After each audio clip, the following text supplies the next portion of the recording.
이걸 뭐 이번에 1시간 몇 분 만에 이걸 다 끊는다라는 게 사실 무리이고, 그래서 여러분들이 책을 좀 많이 읽어왔어야 됐어요.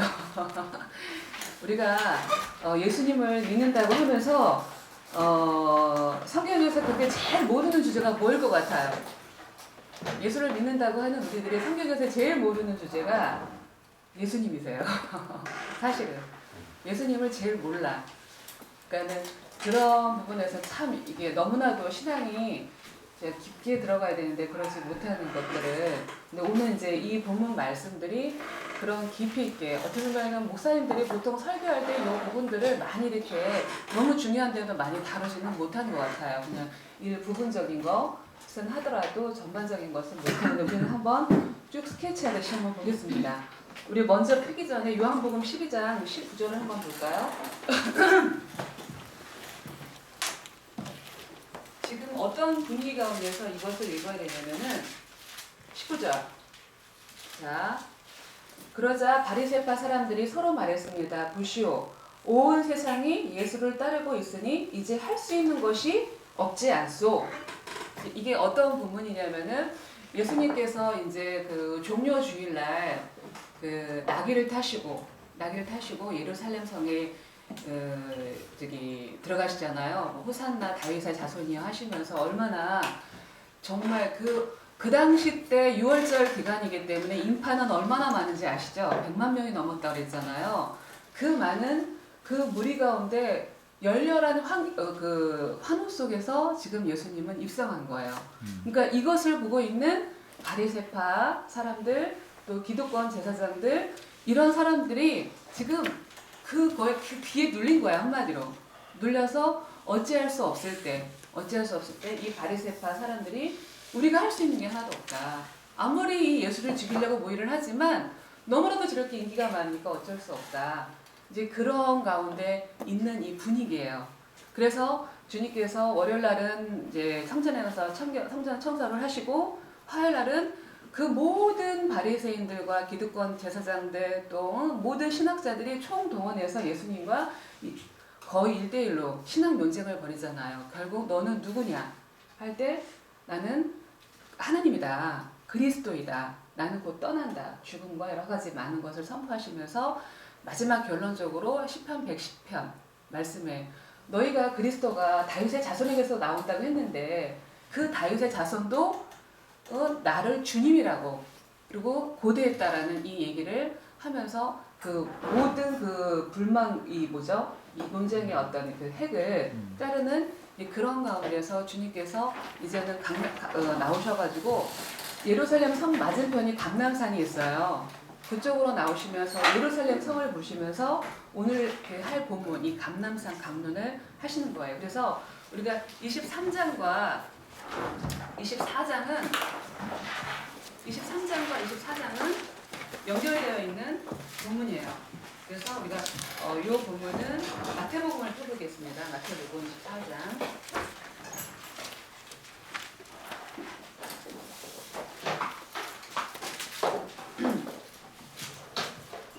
제가 저기 오늘 그 프린트물 줬는데 네. 뒤에 있죠? 네.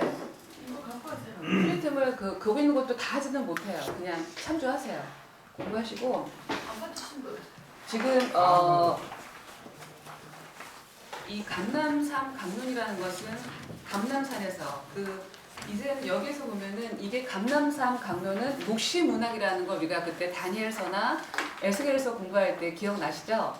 하는데 당장 코앞에 있는 어떤 사건에 대해서 예언하기도 하고 또 똑같은 예언을 하면서도 맨 마지막에 전 우주적인 종말에 대한 예언을 하게 되는, 그게 두 개의 그 안경에 딱 사이클이 맞게 되는 그런 것을 묵시문학이라고 했잖아요. 근데 오늘 하는 이 감람산도 앞으로 한 약 40여 년 후에 멸망하게 될 예루살렘의 이 멸망과 그 다음에 그 전 지구적인, 전 우주적인 이 멸망, 이 두 가지가 같이 이렇게 딱 믹스가 되어 있는 묵시문학이에요. 왜냐하면은 둘 다의 멸망인데, 멸망이라는 거, 이 심판이라는 것은 모든 믿지 않는 자가 받는 심판이기 때문에 사실은 이 두 가지 내용은 다른 게 아니라 사실 본질적으로는 같은 거예요. 그래서 예수님께서 그 예루살렘 성을 보시면서 예루살렘아 예루살렘아 암탉이 닭을 모음과 같이 내가 너희를 정말 모으고자 너희를 구원하고자 얼마나 했는데 그런데 배반하는 그 예루살렘을 향하여서 주님께서 멸망의 심판을 하는 것이 한 가지고 그 다음에 모든 인류가 하나님을 예수님을 그 거부함으로 말미암아 받을 심판에 대한 이 두 가지 전우주적인 두 가지 이것이 함께 이렇게 믹스되어 있는 게 마태복음 24장, 25장에 걸쳐서까지 나오는 본문이라는 것을 볼 수가 있어요. 그래서 보통 이렇게 종말하면 우리가 나오는 게 재난, 또 난리, 또 환경적인 여러 가지 사건들, 그 다음에 적그리스도 그런 혼란스러움들이 나오는 게 맞잖아요. 그래서 마태복음 13장, 또 마가복음 24장, 마가복음 13장, 계시록은 같은 내용의 어떤 작은 미니 계시록이라고 할 정도까지 이 마태복음 24장을 많이 쓰잖아요. 하는데 그러한 자들이 나타나는 게 오늘 본문에서도 나타나고 것을 볼 수 있다라는 것을 보고 또 이 말씀은 주님께서 사역의 가장 그 공생에서 절정일 때 이 말씀을 하신 거예요. 조금 있으면 이제 심판에 이제 십자가에 죽으시는데 그 직전에 하신 말씀이기 때문에 굉장히 신학적으로도 의미가 있는 내용이라는 것을 볼 수가 있어요.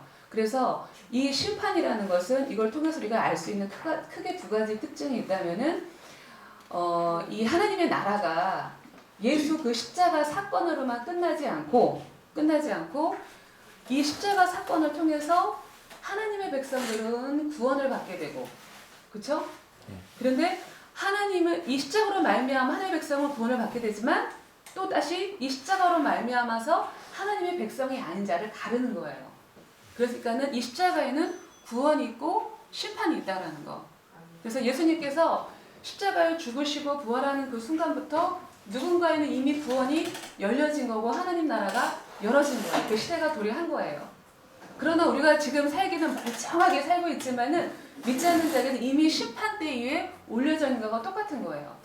여러분 창세기 때 사람이 하나님 형상으로 지었다 그랬잖아요. 근데 사람이 만들어지기 전에 새나 고기, 물고기나 모든 짐승들이 있었어요. 살아 움직여 살고 있어요. 그렇죠? 그런데 그것을 하나님의 형상이라고 하지는 않아요. 우리가 이 땅에 사람들이 많이 살고 있지만 예수의 영이 없는 사람은 다 죽은 자예요. 마치 짐승이 그냥 여기저기 뛰어다니듯이 그냥 뛰어다니고 사는 것밖에 안 되는 거예요. 우리는 그걸 볼 수 있어야 돼요. 믿음이 없는 자, 생명이 없는 자는 그냥 짐승 것 같아요.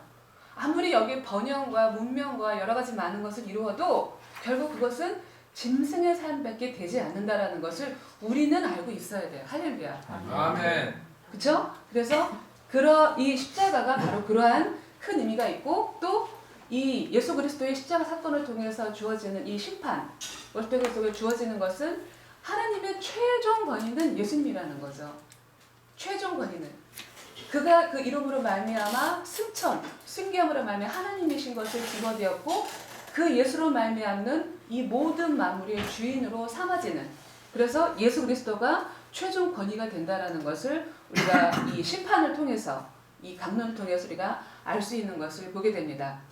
우리 한번 또 여기서 이제 이 마태복음 24장 쭉 보면은 이제 또 적그리스도 그리고 계시록에도 나오는 이 적그리스도라고 나오는데 적그리스도가 우리는 보통 알 때 마지막 때 한 번 나오는 무슨 인격체라고 생각을 해요.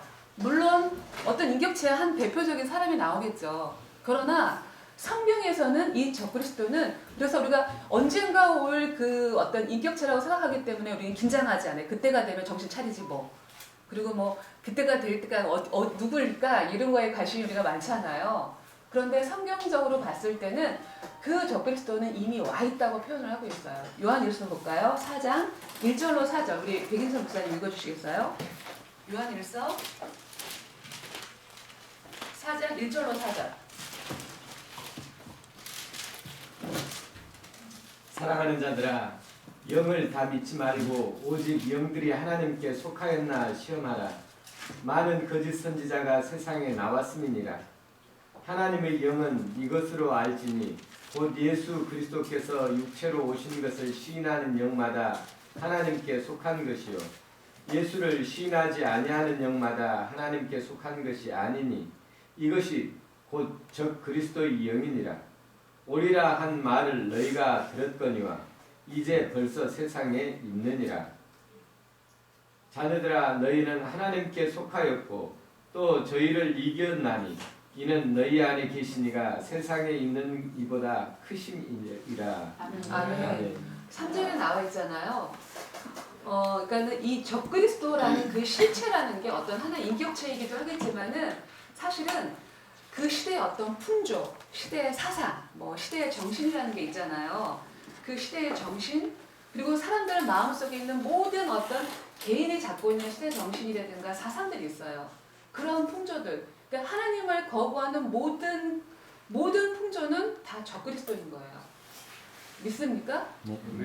그러니까 우리가 이것을 분별하고 살아야 돼요. 그래서 이미 3절에 나와 있잖아요. 곧 예수 그리스도, 이것은 그리스도를 대적하는 영이라는 거. 예수를 신하지 않는 영, 그 영은 그 대적하는 영이라고 했어요. 그래서 우리가 그런 가운데 있는 그 모든 풍조, 우리가 이런 분별력을 가지고 나가야 된다는 것을 볼 수가 있습니다. 그리고 또한 우리가 이제 천국 간다 하면은 우리가 마치 천국이라는 것을 그냥 구원받는 어떤 티켓 정도로만 생각하는 경우가 많아요. 사람들이 많이 이제 예수를 어떻게 믿게 되었는가 간증이라고 해서 읽어보면은, 듣다 보면은, 나는 예수 믿고 천국 간다. 천국 가고 마치 천국 가는 것도 언제 죽었을 때 간다고 생각을 하잖아요. 죽음 뒤에. 그래서 언젠가 갈 거에 대한 그런 것 때문에 사실 현실의 오늘에 살고 있는 이 생명의 기간들을 굉장히 안일하게 사는 경우가 너무나도 많다라는 거죠. 그건 아니라는 걸 오늘 마태복음 24장, 25장은 얼마나 그것이 아니지, 잘못된 사상인지 알고 있어요. 그러니까 많은 사람들이 신앙생활을 너무 쉽게, 뭐 이렇게 어렵게 복잡하게 해. 쉽게 그냥 생각해, 간단하게. 이렇게 말하고 하는데, 여러분, 그 1등과 꼴등의 차이가 있어요. 그러니까 어떤 수학 문제가 나왔는데, 어려운 수학 문제가 나왔어요. 근데 그 반에서 하는 꼴등은 와서 딱 시험 문제를 풀어보더니 내가 풀 수 있는 실력이 아니라는 걸 알고 아예 딱 적고 백지를 딱 내고 나왔어요. 근데 그 반에서 진짜 공부를 잘하는 1등한 학생은 1시간을 씨름을 한 거예요. 이걸 가지고. 1시간을 씨름을 했는데 결국 제대로 못 풀었어요. 그리고 나와서 참담하게 있었어요. 그랬더니 나왔던 꼴등이 뭐라고 했겠어요? 똑같잖아요. 너나 나나. 거봐라, 나는 아예 포기했다 이거야. 그런데 과연 그 내용적으로 똑같아요? 틀려요? 다르죠. 똑같을 수가 없죠. 근데 우리가 신앙생활을 그런 식으로 한다라는 거죠. 이런 식으로. 그냥 쉽게 생각해. 간단하게 생각해. 근데 우리는 하나님의 형상으로 지어진 창조자 형상이기 때문에 그렇게 쉽게 간단하게 살 내용이 안 돼요, 우리 인생이. 그러니까 우리 많은 성도들이 그런 사람이 있다면 정말 그 예수를 모르는 거예요. 진짜 예수를 알면 그렇게 살 수가 없어요. 그러니까는 정말 구원받은 자에게 오는 삶에서 나오는 것은 반드시 갈등과 절망이라는 경험을 무수히도 많이 해요. 사람 간의 갈등, 죄와의 갈등, 관계와의 갈등, 이런 것들이 없다라는 것, 이런 고민이 없다라는 것은 그건 성도라고 할 수가 없죠. 그걸 통해서 나의 무력함, 이 무가치함, 이런 것들을 알게 되면서 더욱더 이렇게 굴복하게 되는. 그래서 마태복음 6장 33절에 보면 너희는 먼저 그의 나라와 그를 구하라. 그러면 이 모든 것을 너에게 더해 주시겠다. 근데 그 다음 구절이 더 중요해요. 그래서 한낱 괴로움은 그날의 족하다라는 말씀을 하잖아요. 24절에. 그러니까 한낱 괴로움. 그러니까 내일 일을 내일 염려하지 말고 한낱 괴로움은 그날의 족하다라고 말씀했던 것처럼 하루하루 내일 일 때문에 오늘 일에 집중하지 못하는 그런 어리석은 자가 되지 말고 그날 주신 하루하루의 성실과 최선과 책임과 그 열심과 분투를 가지라는 말씀으로 우리가 이 성도의 자세, 이런 부분들이 이 마태복음 24장, 25장 이런 것들이 또 나오고요. 또 한 가지 마지막으로는 이 죽음에 대한 문제에 대해서도 우리가 한번 생각을 해봐야 돼요. 우리가 보통 대부분 많은 사람들은 생각하기를 이 세상과 이 하나님 나라의 세상에 영속성이 있다고 생각을 해요. 그래서 믿지 않는 사람들도 왜 우리가 왜 장례식에 가보면은 고인이 좋은데 갔을 거라고 좋은데 갔을 거라고 막 그런 덕담과 생각을 많이 하잖아요. 그런데 절대 이 세상 나라와 하나님 나라는 다른 세계예요. 다른 차원이에요. 끝이에요. 모든 사람은 이 땅에서 사는 동안에 죽음과 함께 멸망해요. 그냥 끝이에요. 심판이에요. 근데 많은 사람들이 내가 죽을 때까지도 내 목숨이 끊어져 죽을 때까지도 그 죽음이 내 것이 아니라고 생각하는 경우가 너무 많죠. 그렇죠? 그래서 사는 거에만 집중하고 죽음이라는 그 단어조차도 생각은 안 하려고 하는 것을 많이 보게 돼요. 근데 우리 성도는 어느 누구보다도 이 죽음에 대한 걸 적극적으로 생각해야 되고 왜 우리에게는 부활이 있잖아요. 예수로 말미암는 부활과 영생이 있기 때문에 이 죽음조차도 넘어가는 그래서 우리는 장례식 가서 너무 통곡하거나 우는 것은 믿음이 아닌 거예요. 사실 기뻐해야 돼요.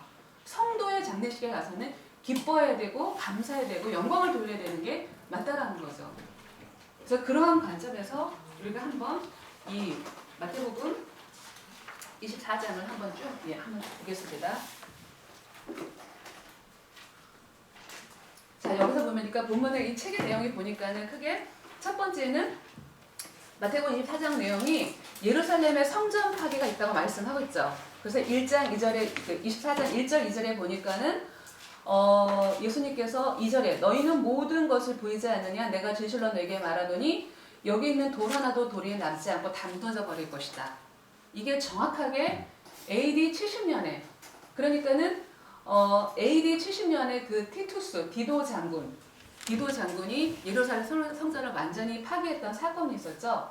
그래서 이때로부터 1948년 5월 14일 날 이스라엘이 주권을 회복할 동안까지는 거의 2000년 가까이를 유랑 생활을 하게 돼요. 국가라는 게 없어지게 되는 것을 보게 돼요. 예수님께서 앞으로 있을 40년대의 일, 마치 유다 말기 예레미야가 멸망하는 이 이스라엘 향해서 유대를 그 남유다를 향해서 그렇게 울며 불며 외쳤던 예언했던 그거 같이 예수님께서도 이 신약시대에 와서 마지막 예언자와 같이 이 예루살렘의 멸망과 또 이 마지막 때의 멸망에 대해서 계속 마지막 예언자와 같이 예언을 하고 있는 것을 보게 돼요. 그리고 또 두 번째, 종말의 징조라고 했어요. 종말의 징조. 이게 마태복음 24장부터 24장 3절로부터 14절까지 나와 있는데 우리가 여기서 보시면은 20절에 보니까 이 말씀이 있어요. 너희가 겨울이나 안식일에 일어나지 않도록 이 환란이 겨울이나 안식일에 일어나지 않도록 하라. 왜? 이스라엘은 겨울이 우기예요. 우기라 비가 많이 와요. 그럼 땅이 어때요? 다 흙으로 돼 있거든요. 질퍽하죠. 많이 도망가요? 못 가요. 못 가잖아요. 그러니까 겨울이 오지 않기를 기도해라 라고 말을 했고 그 다음에 안식일에 유대인들은 안식일에 2km 이상을 걷지를 못해요. 그러니까 도망 못 가고 죽겠죠. 그러니까는 안식일에 너희들이 일어나지 않도록 기도하라고 말씀을 하신 거예요. 그 다음에 22절에 보니까는 그 날들을 줄여주지 않았다 아무도 구원받지 못할 것이라고 말을 하고 있는데 이것은 뭐냐면은 이 배경은 이 예수님 당시에 빌라도 총독이 있을 때만 해도 이 로마의 제국에서는 이스라엘에 이 종교적으로 굉장히 관대했어요. 그러니까 이스라엘이 믿는 하나님에 대해서 그들이 믿는 신앙 종교 생활에 대해서 그냥 그대로 하게 내버려 뒀어요. 되게 관대하게. 그러니까는 사내들의 공의도 있었고 나름 자치구도 있었다고 그랬었잖아요. 그랬는데 빌라도가 총독이 그만둔 뒤부터에 오는 총독들이 왔을 때부터는 이 종교적인 탄압이 너무 심한 거예요. 그러니까는 유대 절기를 지키지도 못하게 하고 그리고 뭐 얘네들의 그 성전 문화나 이런 것들도 되게 반대하는 게 많았어요. 그러다 보니까는 원래 로마와 유대인들이 그나마 평화롭게 살았다가 60년대부터 갔을 때는 굉장히 반란이 많이 일어나요. 66년도부터는 AD 66년도부터는 본격적인 반란이 일어나거든요. 근데 그 당시 때가 황제가 네로예요. 너무 이렇게 심하니까 67년도에는 네로가 진압을 하러 베스파시아누스 티투스의 아버지죠. 그 디도 장군의 아버지였던 베스파시아누스를 보내요. 그래갖고 진압을 하게 해요. 그래서 67년, 68년, 69년까지 진압을 하다가도 예루살렘을 이렇게 탈환까지는 못했어요. 그러다가 이 네로가 죽은 거예요. 네로가 폭동에 의해서 죽고 그 다음에 이제 내란이 일어나거든요. 그래서 이 베시파시아누스가 이걸 진압하러 가는 동시에 대신 이 예루살렘 땅은 그 아들 티투스에게 보낸 거예요. 그래서 티투스가 그 1년여 정도의 그 대치를 하다가 이게 이 함락이 되었는데, 원래는 디도 장군은 굉장히 장기적인 공선전으로 이 전쟁을 하려고 했었는데 너무나도 쉽게 예루살렘 문이 열린 거예요. 그래서 오늘 했던 본문 말씀이 그 날을 감하여 주지 않았다라면 훨씬 더 많은 인명피해가 있을 거라고 말씀을 하신 거예요. 왜냐면은 예루살렘이 함락될 때가 6월절기였었어요. 6월절기면 보통 아시죠? 100만 명이 넘는 인파가 오잖아요. 그래서 그때 하루만 죽었던 사람이 11만 명이래요. 그리고 9만 7천 명 정도가 포로가 잡혔대요.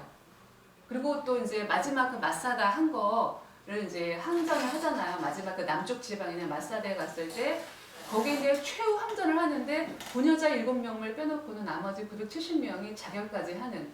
그래서 완전히 이스라엘이 예루살렘이 그 주권뿐만 아니라 완전히 로마의 영원한 속국으로까지 될 수밖에 없는 그때가 오게 돼요. 그래서 그런 걸 보는데, 원래는 실질적으로는 이 전쟁이 더 길어졌다면, 항쟁을 더 많이 했다면 더 많이 죽었을 텐데, 그래도 하나님의 은혜로 그 날을 감하여줘서 한 5분의 1 정도만 사상자가 있고, 그러나 나머지 그 유대 땅에 살아있던 거의 100만이 넘는 많은 사람들은 거의 기근과 아사로 굉장히 고통을 많이 당했던. 그래서 그 요세푸스의 그 역사책이라든가 그 당시에 유대인들의 증언을 보면은 예루살렘이 멸망하는 게 얼마나 처참한지, 저도 잠깐 읽어봤는데요. 너무 좀 처참하더라고요. 마치 세상 종말이 온 것 같다고, 그럴 정도까지 증언을 하고 있는 것을 보게 됩니다. 그 다음에 이제 25절, 16절에는 너희는 유대 땅에 있는 사람은 산으로 도망가라고 말하고 있고, 5절에 보면은 보라, 그때가 오기 전에 내가 너에게 미리 일러두었다. 누구한테 말한 걸까요? 그리스도인들에게 말한 거예요. 그래서 이 12사도뿐만 아니라 초대교회의 그 성도들은 이 예수님의 이 명령을 굉장히 이제 되게 새겼어요. 심판이 올 거라는 거. 이걸 가지고 있어서 그 당시 때 그리스도인들은 거의 다 피신했대요. 그래서 요단강 건너서 베라제 있잖아요. 지금의 요르단에 있는 페트라 그쪽으로 도망을 가서 유대인들이 거기서 이제 새로운 공동체를 이루었다라는 게 역사의 기록에 나와 있어요. 그러니까 기독교인들은, 그러니까 우리가 마지막 환란이 온다 하더라도 너무 두려워할 것이 없는 게, 성도에게는 하나님께서 피할 길도 주신다라는 거죠. 순교 아니면 피할 길을 주시기 때문에 그날에 대해서 우리가 누구처럼 너무 이게 두려워할 거 없어요. 그냥 오늘을 최선을 다해서 살면 되는 것을 보게 돼요. 그 다음에 큰 3번에 인자의 재림에 대해서 24장 29절로 35절까지 나와 있는데, 28절까지는 지금 멸망에 대한 예언과 징조에 대한 말씀을 하신 거라면은, 이 29절부터 이 35절까지는 구체적인 멸망 자체에 대해서 묘사하는 것을 보게 돼요. 이 말씀으로. 그래서 29절에 보면 우리가 아는 말씀이죠. 그 환란의 날들이 끝나자마자 해가 어두워지고 달이 빛을 내지 않을 것이며 별들이 하늘에서 떨어지고 하늘의 세력들이 흔들릴 것이다. 그러니까 우리가 아직 이 지상에서는 이런 것들이 못 보니까 마지막 때 오는 계시록에서 일어날 어떤 마지막 전 우주적인 종말이 이런 걸로 날 거라고 우리가 생각하고 있잖아요. 그런데 이사야서에서는 비슷한 예언이 내용이 똑같은 게 비슷한 게 나와 있어요. 이사야서 13장 9절로 10절에 보면은, 제가 읽어볼게요. 13장 9절로 10절에 보면은 여호와의 날 곧 잔혹히 분냄과 맹렬히 노하는 날이 임하여 땅을 황무케 하며 그 중에서 죄인들을 멸하리니 하늘의 별들과 별 떨기가 그 빛을 내지 아니하며 해가 돋아도 어두우며 달이 그 빛을 비추지 아니할 것이로다. 지 본문하고 비슷하죠. 근데 이게 누구의 멸망을 향해서 예언한 건 줄 아세요? 바벨론의 멸망을 예언한 내용이에요, 이게.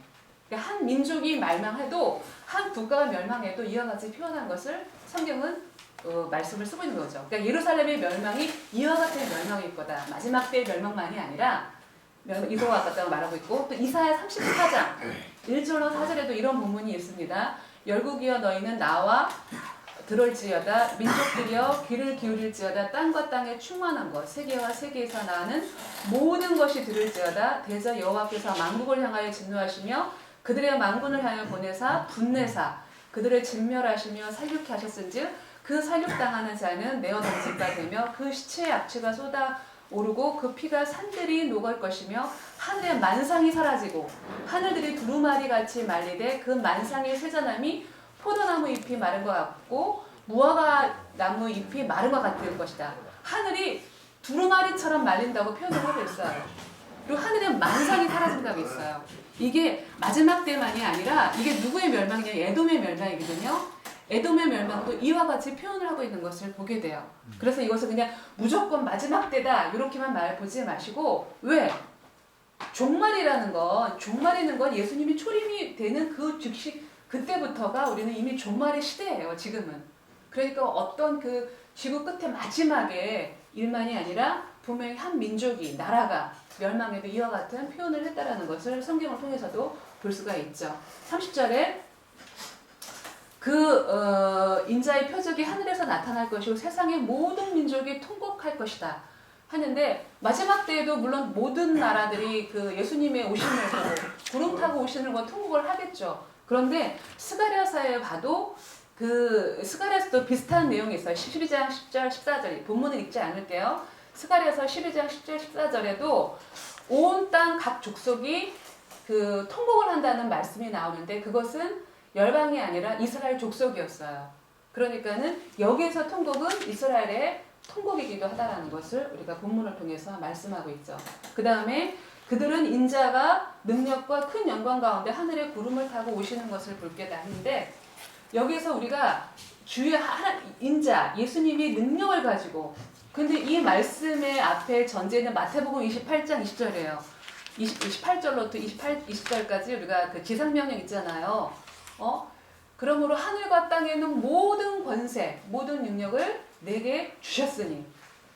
그러니까는 그 예수님의 이 십자가 사건으로 말미암아 하늘과 땅에 있는 모든 권세를 가지셨고 아까 제가 처음에도 말했던 것처럼 하나님 나라의 주인이 되는 선포를 하는 그거 본문이라는 것을 볼 수가 있죠. 그 능력과 큰 영광 가운데 구름 타고 오시는 것을 본다라는 거 이것을 볼 수가 있습니다.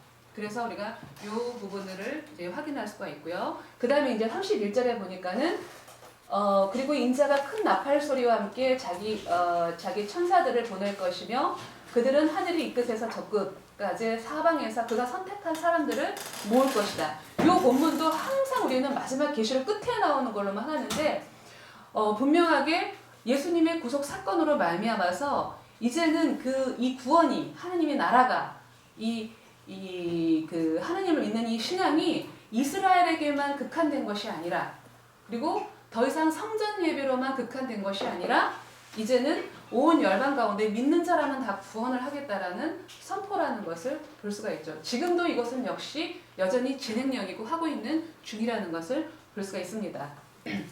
그 다음에 큰 네 번째 재림을 준비하라고 나오는데 이 본문 말씀이 거기 써 있는 대로 마태복음 24장 36절로 그 다음에 25장 30절까지 나오는 내용인데 우리가 이제 여기서 24장에 뭐라고 나와 있어요? 그 날과 36절 그 날과 그 시각은 아무도 모른다고 그랬어요.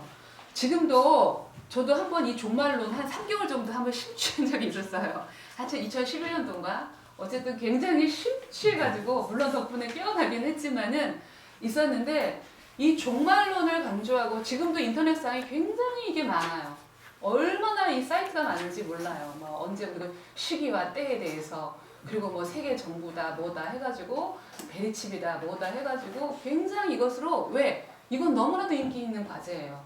인기 있는 이 설교 내용이고 이거 되게 좋아하잖아요. 그래갖고 여기에 굉장히 막 이렇게 몰입하게 하는데 근데 대부분 그것이 사기꾼일 때도 많다는 걸 여러분은 알아야 돼요. 잘못 해석하는 게 너무 많은 것도 많아요. 그 내용들을 보면은 물론 우리가 분명히 시대 분별은 가져야 되겠지만은 거기에 너무 빠져가지고 결국 내 현재의 신앙생활이 안일하게 되는 경우가 너무나 많아요. 그래서 나중에 사도 바울이 데살로니가 교회 갔을 때도 그 사람들이 그때 그랬거든요. 예수님이 올라가신 지가 얼마 안 됐기 때문에 바로 올 것 같은 그 기분인 거예요. 그러니까 살지를 않고 그냥 이 집 저 집 다니면서 일만 만들고 사건만 만들고 그러니까 바울이 막 책망을 하는 내용이 데살로니 교회를 향해서 하는 교회 내용들이거든요.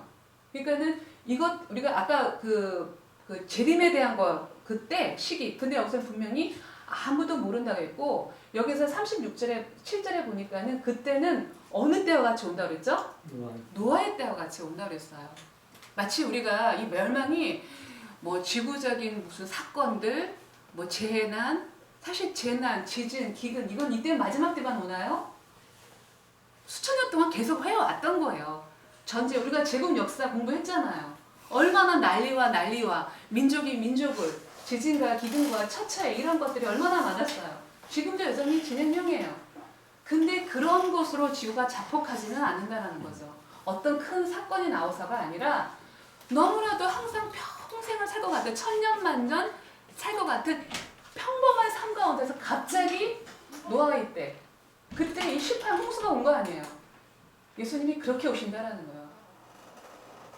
그러니까 우리는 언제 그냥 구름 보고 이 땅 보고 저 땅 보고 그걸 보지 마시고 어디를 여기 있다 저기 있다 쫓아다니는 것이 아니라 너무나도 평범한 이런 일상생활 가운데서 주님이 갑자기 빛과 같이 오신다고 분명히 우리가 이 본문에서 말씀을 하고 있잖아요. 그래서 너희는 그 뒤부터 나오는 본문 말씀 준비하라고 하는 말씀이 뭐예요? 비유가 뭐예요? 열처녀의 비유 25장에 연결되어 있는 거거든요. 그 달란트의 비유 이게 다 하나같이 어떤 내용이에요? 깨워서 준비하고 항상 기름을 준비하라는 거예요. 일상의 생활에 이 책임 성도의 삶의 이 책임 그래서 충성되고 지혜로운 종이 되어 몇 절? 45절에 나오잖아요. 누가 신실하고 지혜로운 종이 되겠느냐 주인이 그 집 사람들에게 맡기고 제때 양식을 나눠줄 사람이 어디 있느냐 제때 양식을 주려면 얼마나 깨어있어야 되고 얼마나 성실해야 돼요. 그러니까 오늘의 삶이라는 게 너무나도 중요한 거예요.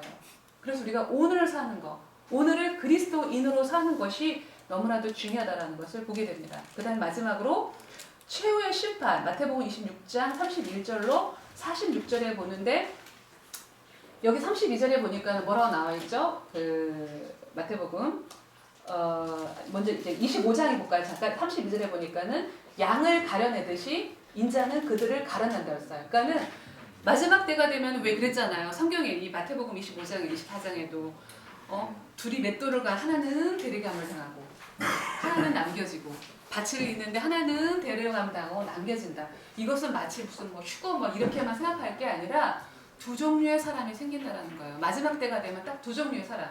믿는 자, 안 믿는 자. 그렇게 우리가 표현을 해야 돼요. 믿느냐, 안 믿느냐. 세상 사람에는 많이 여러 가지 종류가 있지만 믿는 사람, 안 믿는 사람. 예수의 영이 있는 사람, 없는 사람. 우리가 분별하는 그런 눈으로 봐야 돼요. 그런 눈으로 봐야 된다는 것을 보게 돼요. 그래서 여기에서 가른다 표현을 했고 그래서 그 마태복음 25장 46절에는 그들은 영벌에 처할 것이고 죄인들은 영벌에 처할 것이고 의인들은 영원한 생명을 얻게 될 거라고 말씀을 하고 있죠. 그렇죠? 그래서 이렇게 말씀하시면서 이제 그 감람산 강론을 주님께서 이제 하고 계시는 것을 보게 됩니다. 자, 그 다음에 이제 다락방 강론. 감람산 강론은 화요일날 한 저녁쯤 하신 설교예요. 근데 수요일날은 어떤 일이 있었는지는 성경에서는 그 요일은 나오질 않기 때문에 뭔지는 이렇게 우리가 잘 몰라요. 그런데 분명한 것은 바로 그 다음에 이어지는 게 목요일날 밤. 자, 목요일날 밤이면 예수님이 언제 돌아가셔요? 금요일날 아침 9시에 십자가에 달리시거든요. 그러니까 지금 목요일날 밤에 이 마가다락방, 그 다락방에 모여가지고 마지막 그 만찬식을 하고 있는 그 내용인 것을 보게 됩니다. 여기에서 우리가 이것을 누가복음이 좀 더 자세하게 나와 있더라고요. 누가복음 24장을 보겠습니다. 이 목요일날 하는 이 마가다락방의 그 주제는 떠남이에요. 우리가 초막절에도 예수님께서 이 떠나실 거에 대한 것으로 계속 강론하셨던 거 기억나시죠? 근데 이때의 주제도 떠남이 주제가 된다라는 것을 볼 수가 있습니다. 누가복음 22장 4절부터 볼게요. 자, 여기서 보시면은 예수님께서 새 언약을 하시는데 새 언약 마지막으로 이제 이 제자들에게 정말 이제 하고 싶은 얘기들을 하시면서 새 언약을 하시는데 자 17절에 볼까요? 이 잔을 너희가 서로 나눠 마시라. 19절 이것은 내가 너희를 위해 주는 내 몸이니 이것을 행해 나를 기념하라. 20절. 이 잔은 너희를 위해서 흘리는 내 피로 세우는 새 언약이다. 하고서 마지막 성찬식을 하시는 것을 보게 돼요. 이거의 의미는 예수님의 죽으심이에요. 우리를 살리기 위해서 피와 살이 내어주시고 우리를 영원히 구원하시겠다는 이 증표로 이걸 항상 기념하라고, 이 성찬식을 기념하라고 하는데, 우리가 이 본문을 우리가 구약 때부터 알았잖아요. 구약에서도 내내 나왔던 그 내용들이, 아담도 이거 예표가 있죠. 아담이 죄를 지었을 때 왜 하나님께서 무화과 나무 잎을 가리니까 짐승을 잡아가지고 가죽옷을 입힌 거, 이것도 예수님의 이 죽으심을 상징하는 것이고, 또 이 노아가 처음에 이제 그 1년 반이 넘게 물에 있다가 나왔을 때 첫 번째 제사를 드리잖아요. 이것도 피해 제사를 드리거든요. 그것도 예수님의 이 구원은 그리스도로 말미암아 구원받는다라는 예표이기도 하고, 그 다음에 이제 아브라함이 아들 그 이삭을 잡을 때 대신해서 양이 죽잖아요. 그것도 예수님을 상징하는 내용인 것을 보게 되고, 모세 유월절 뭐 당연히 알고 있겠고, 그리고 다윗이 시편에 보면은 어찌하여 나를 버리시나이까 하면서 왜 시편에 기록했던 주님의 마음으로, 주님의 심정으로 감동 입어서 그런 십자가상의 그 절규, 이것을 썼던 것을 보게 되고, 이사야는 예수님은 고난받는 종이라고 우리가 예언했던 거 볼 수가 있죠. 그리고 세례 요한은 세상 죄를 지고 가는 하나님의 어린 양이다. 그래서 성경 모든 66권의 기록은 예수 십자가 사건이에요. 100% 예수 십자가 사건만을 기록하고 있는 책이에요. 이외에 다른 게 없어요. 그래서 그거의 결론으로 예수님께서 이 피, 살, 그래서 이 성찬식을 명령을 아주 심오하게 하고 있는데, 28절 제자들이 어떻게 하고 있어요? 제자들 사이에서 누구를 가장 높은 사람으로 볼 것인지를 놓고 다툼이 벌어졌다고 그랬어요. 제가 말씀드렸죠? 누가 크냐? 여전히 제자들의 마음은 이 나라가 이 세상 왕 로마를 이기는 이 땅에서의 유토피아, 이거밖에 생각을 하지 않는 거예요. 그 마음으로 충만하다 보니까는 지금 예수님은 이 성찬식에 정말 얼마나 지금 내일이면 죽는데 마지막에 두렵고 떨림으로 정말 최대한을 막고 싶은데, 거기서도 제자들은 누가 크냐. 그러니까는 예수님께서 바로 팔을 걷어붙이고 세족식을 하잖아요. 그러면서 했던 말씀이 26절. 그러나 너희가 그래서는 안 된다. 오히려 너희 중에 가장 큰 사람은 가장 어린 사람과 같이 대해야 하고, 다리 쓰는 사람은 섬기는 자가 되어야 된다고 그랬어요. 섬기는 자가 큰 자다. 그러니까 앞으로 이루어지는 나의 나라는, 내 나라는 섬기는 자가 큰 자. 그러니까 하나님 나라의 이 백성들의 이 관계, 하나님과의 관계, 성도와의 모든 관계는 섬기는 자가 큰 자라는 거. 이게 참 안 보이잖아요. 부엌에서 일하시는 분들 안 보이잖아요. 안 보이는 거잖아요. 그래서 참 이 겨자씨 비유도 하고 하는 게, 이 섬긴다라는 게, 우리가 정말, 우리는 항상 고지 꼭대기에 올라가야 뭔가 좀 사람들한테 간증할 때도 뭔가 좀 드러내야, 나 성공했다, 돈 많이 벌었다, 기도했더니 어떻게 되었더라, 이런 간증이 아주 주 메뉴가 되잖아요. 이게 마치, 그리고 뭐 12월 30일께 보면은 뭐 대종상이라는 뭐 연예 대상 이런 거 할 때 사람들이 하나같이 나와서, 이제 그리스도인들이 요즘은 많더라고요. 하나님께 영광을 돌린다고. 근데 깨놓고 얘기해서 영광을 돌리는 건가요? 그러면은 받지 못하는 밑에 있는 사람들도 있을 거 아니에요. 받지 못하는 그리스도인도 있을 거 아니야. 그럼 그 사람들은 뭐 쪼다예요? 쪼다인가요? 영광이 아니라 솔직히 자랑하는 거죠. 그건 자랑이지, 영광이에요. 근데 우리들은 뭐 그 남들 간증 보거나 할 때 내 소원도 그거니까 그런 걸 열광해요. 우리들은 잘못된 거죠. 섬기는 자가 큰 자라고 분명히 성경에서 말씀을 하고 있죠. 그래서 세족식이 우리가 그걸로 연결하는 것을 보게 됩니다. 그리고 다음 시간이 없어서 박스는 여러분들이 꼭 집에 가서 한번 읽어보세요. 그 다음에 우리 2번 볼까요?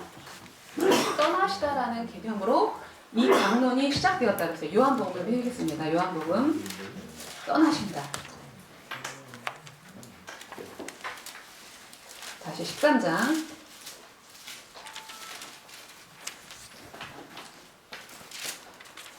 요한복음 13장 우리 31절부터 볼게요. 32절부터 하느님께서 인자로 인해 영광을 받으시면 하느님께서도 몸소 그 인자를 영광되게 하실 것이다. 이제 곧 그렇게 하실 것이다. 우리가 그 구약 공부할 때 기억나세요? 영광이라는 단어가 뭔지? 영광이라는 거, reflect. 우리가 반사다라는 뜻이 있다고 그랬잖아요. 그러니까는 이 아담은 하나님의 그 형상 그대로를 반사된 존재라고 했어요. 죄 짓기 전에. 그렇죠? 그러니까 하나님과 같은 생명의 존재였었어요. 근데 죄로 말미암아 그게 없어진 거잖아요. 근데 이 하나님, 예수님이 하나님의 영광을 드러낸다라는 거. 하나님의 그대로 나를 반사한다는 뜻이에요. 곧 나는 하나님이라는 뜻이에요. 이 영광이라는 단어가.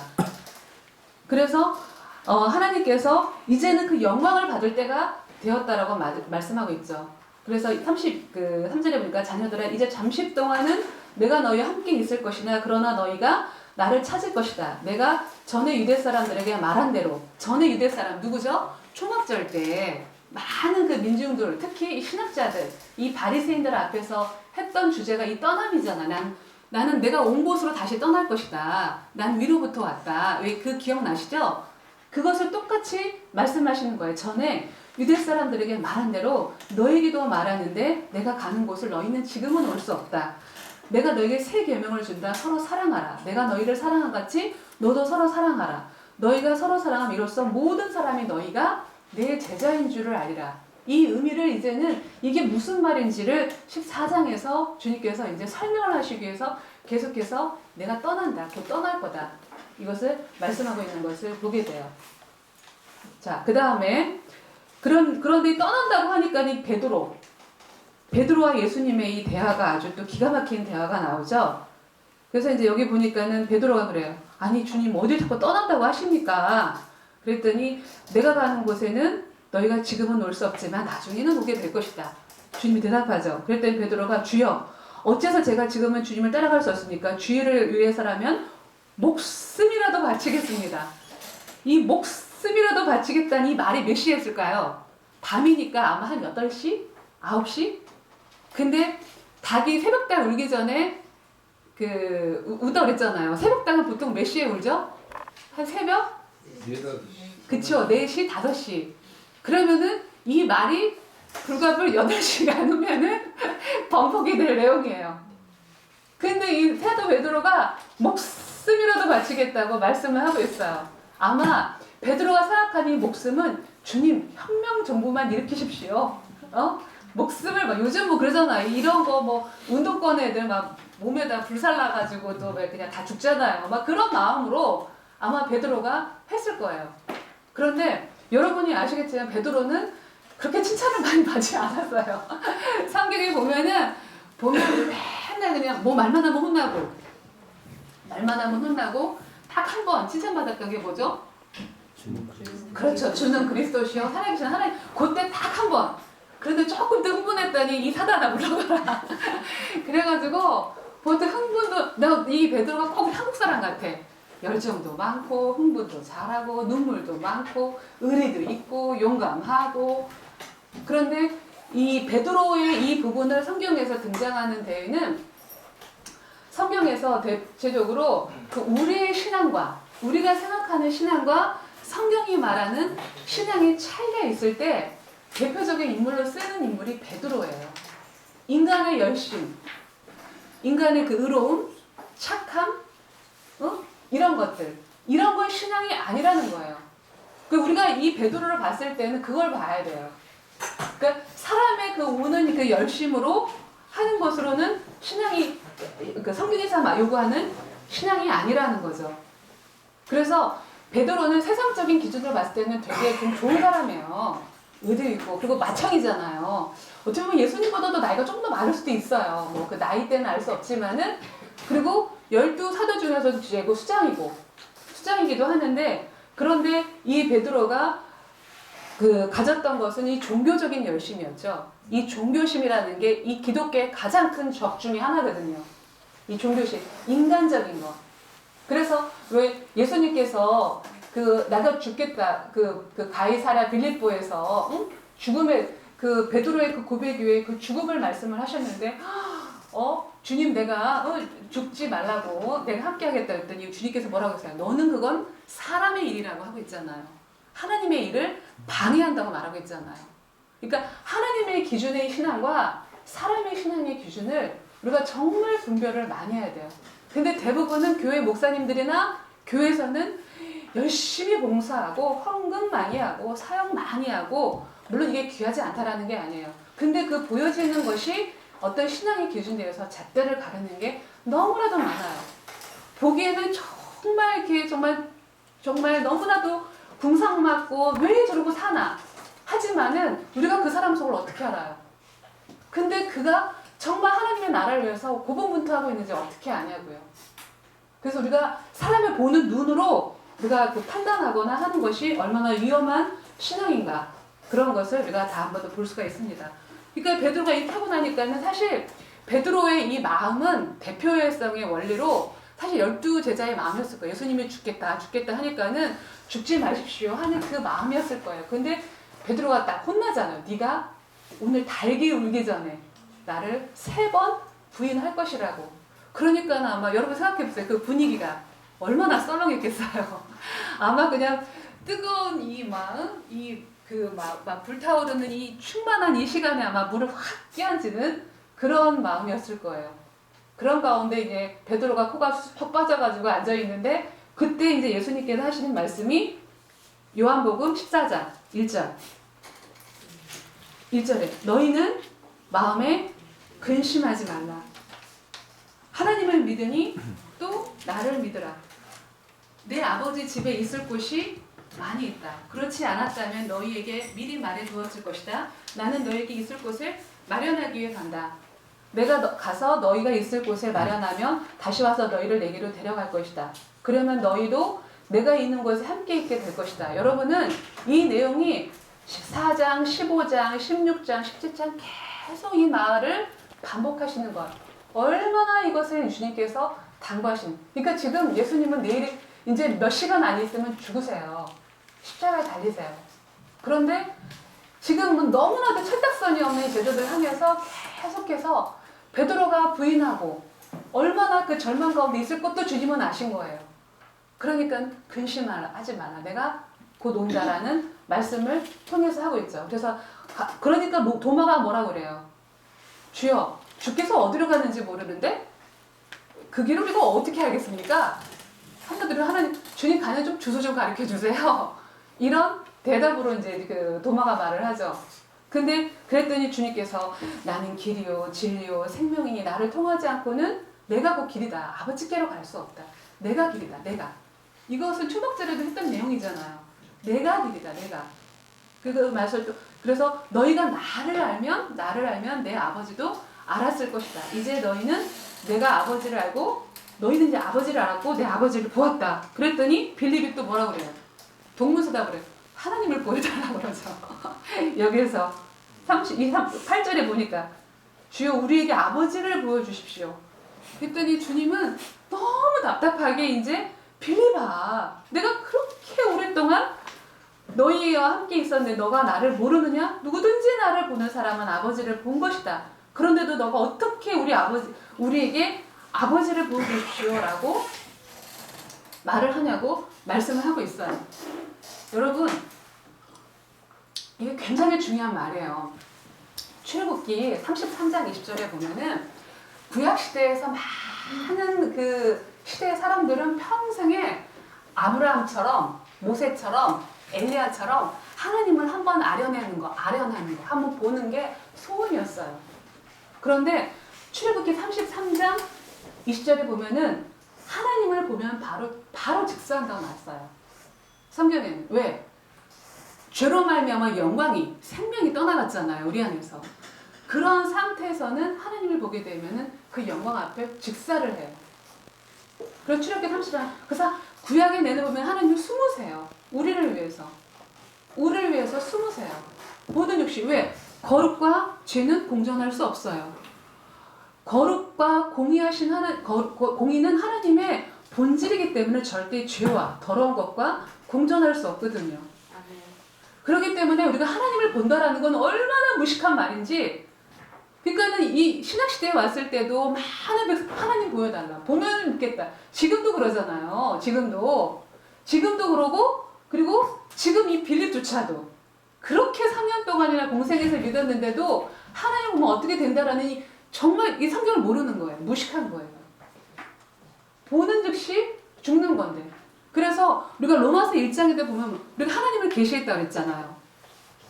모든 만물 가운데 하나님이 살아계심을 보여서 너희들이 하나님이 없다라는 걸 핑계할 수 없다고 로마서에 나와 있어요. 이걸 보통 뭐라고 그래요? 일반 계시라고 그러잖아요. 분명히 하나님이 만물 가운데 돌아가는 법칙이 있잖아요. 무슨 법칙들, 생명의 원리들 이런 것만 보더라도 하나님이 살아계시다는 것을 알 수 있다고 했어요. 그런데도 인간이 이걸 알아먹지 못하는 거야. 그래서 하나님께서 이스라엘이라는 샘플되는 나라를 세운 거예요. 그리고 이들에게 언어를 주신 거예요. 성경이라는 언어를 통해서 성경을 통해서 구약의 많은 율법과 또 선지자를 통해서 이 말씀들을 계속해서 주신 거예요. 이걸 통해서 하나님을 보라고. 근데 알아먹었어요? 못 알아먹었어요?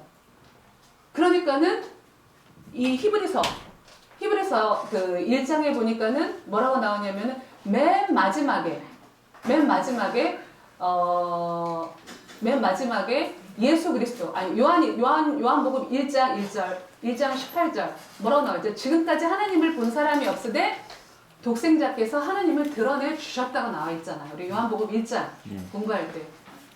그러니까는 맨 마지막에 아들로 예수님이 사람의 몸으로 나오셔서 예수님을 보는 것은 곧 하나님을 보는 거라는 것을 요한복음 때 계속해서 복음서 3년 동안 이거 가르치신 거예요.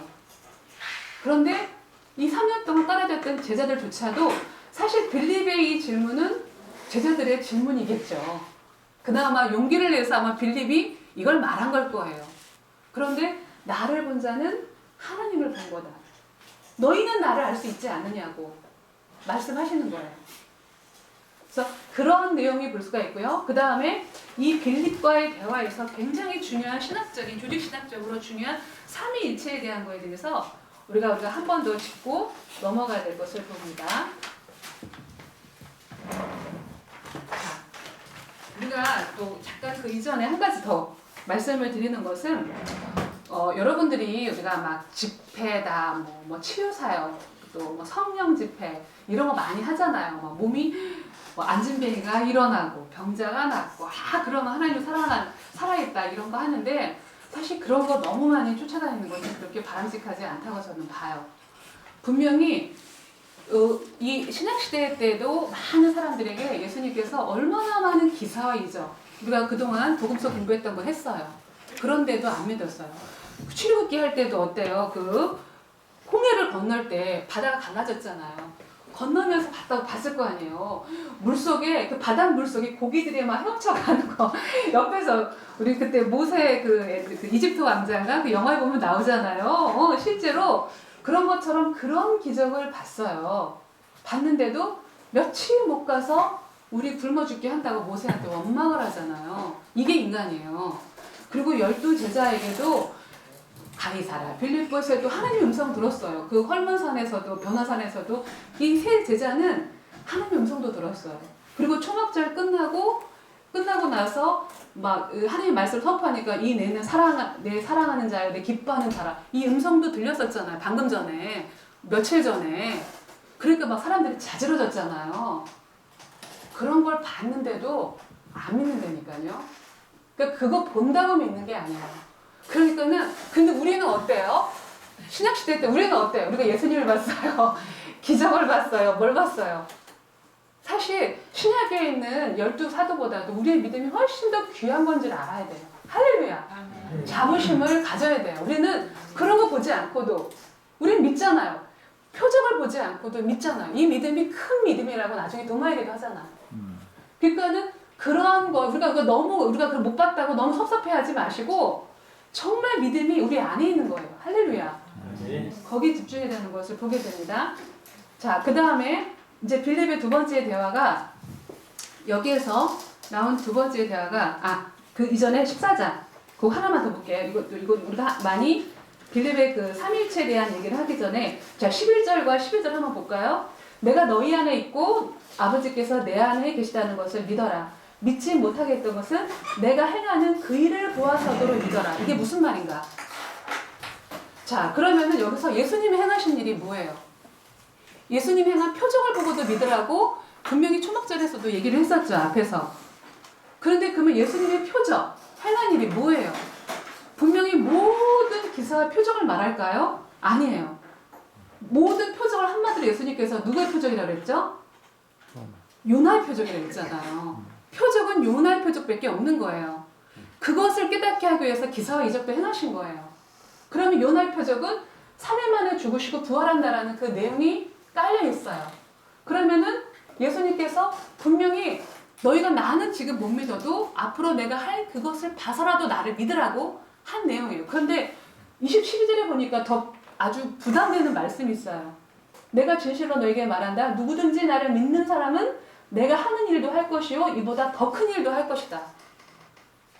근데 여기 굉장히 많이 오해해요.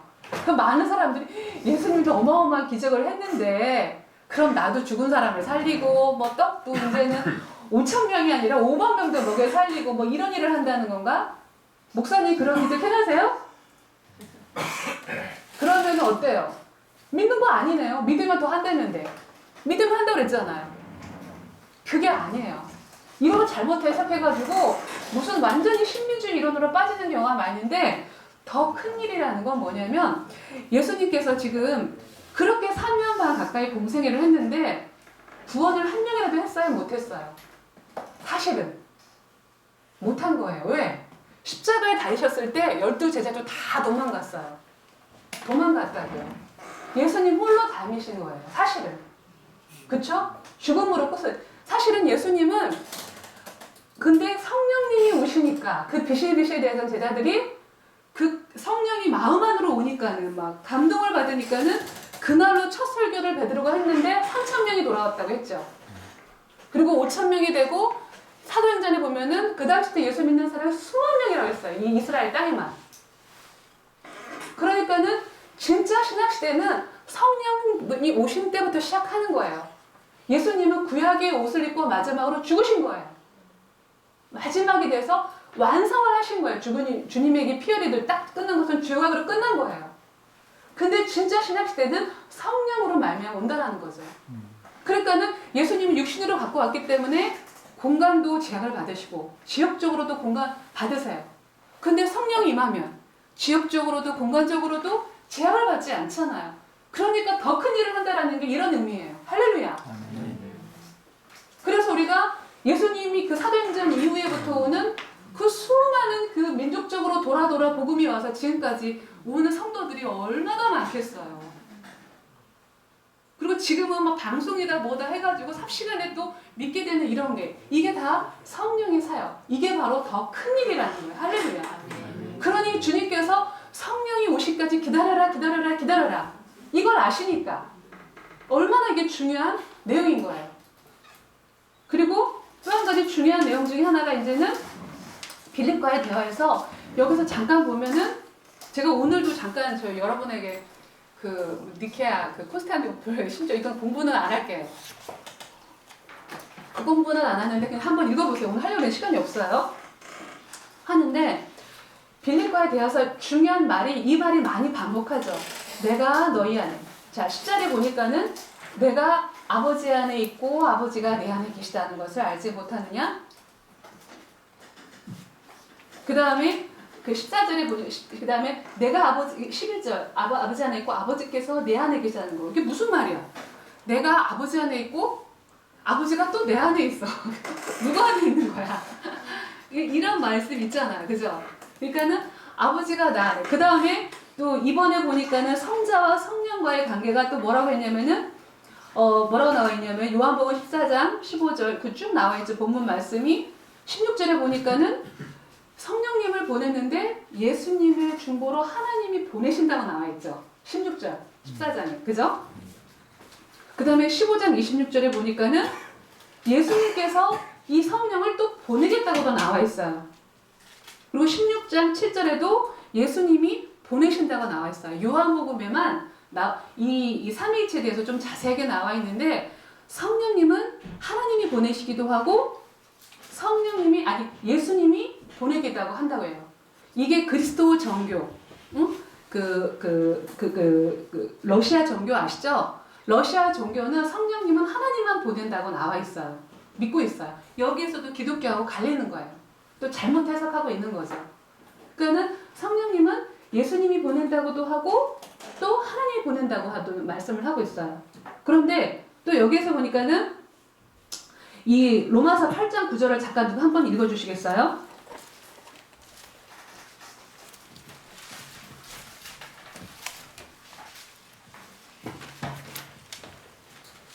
만일 너희 속에 하나님의 영이 거하시면 너희가 육신에 있지 아니하고 영이 있나니 누구든지 그리스도 영이 없으면 그리스도의 사람이 아니라. 자, 그런데 여기서는 이 성령님이 누구의 영이라고요? 그리스도예요. 그 내가 조금 있으면 간다, 조금 있으면 간다, 조금 있으면 간다 하는 것이 그런 예수 그리스도의 영인 거예요. 그리스도의 영. 이 성령은 또한 그리스도의 영이라고 나와 있고 갈라디아서 4장 6절 한 번만 더 읽어주시겠어요?